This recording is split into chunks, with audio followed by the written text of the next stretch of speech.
Jika Anda mendengar orang dibunuh orang, pastilah orang hanya mengatakan bahwa membunuh seseorang itu hukumnya dosa dan masuk neraka, atau pidananya 15 tahun.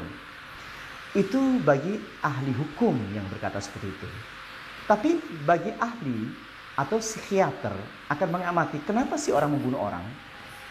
Ia tidak melihat dari sisi hukum, tapi dari sisi mental. Apa penyebabnya dia sampai membunuh orang lain? Ternyata setelah diamati bahwa ada satu problem, persoalan yang menekan dirinya, yaitu yang dikatakan depresi atau tertekan mentalnya oleh beberapa hal. Ternyata ini yang gak diamati oleh banyak ahli fikih atau ahli hukum, bahwa perbuatan zina, perbuatan menganiaya orang lain adalah perbuatan fasik dan kemungkaran. Kemungkaran itu apa? Keingkaran hati. Ada sebuah perbuatan dirasakan, kejahatan dirasakan oleh hati, yaitu iri, dengki, dendam, dan munafik atau syirik. Nah, perbuatan ini adalah satu perbuatan yang dilakukan oleh perbuatan negatif hatinya. Ini juga akan dicegah oleh syarat kita.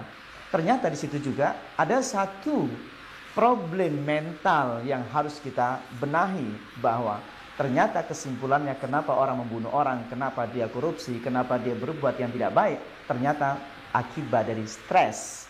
Stres ini yang akan kita treatment. Stres dibagi 3, yaitu stres fisik. Kalau Anda barangkali kalau capek kerja, pulang-pulang tulang Anda sudah mulai lelah, otot Anda sudah mulai kaku, dan otak kita juga kehabisan oksigen.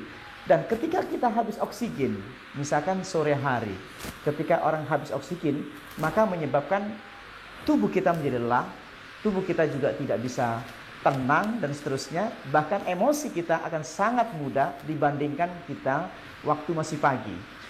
Kalau waktu pagi, tubuh kita masih segar, bahkan wajah kita masih fresh, ketika menyapa orang juga masih enak. Kenapa?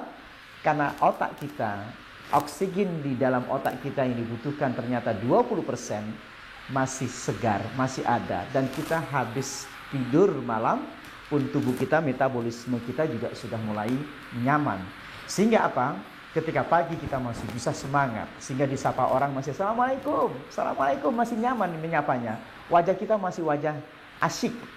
Tetapi di saat zohor, siang hari, di saat kita macet, tubuh kita sudah mulai tegang, di sini otot-otot kita tegang, tulang kita sudah mulai mengkaku, dan ini menyebabkan emosi kita akan sangat mudah tidak dikendalikan, karena otak yang mengendalikan tubuh kita sudah tidak terkontrol, karena energinya sudah mulai menipis. Intinya adalah salat mampu mentreatment stres kita, stres fisik maupun stres mental, karena ulah pikiran kita sendiri. Kadang-kadang kita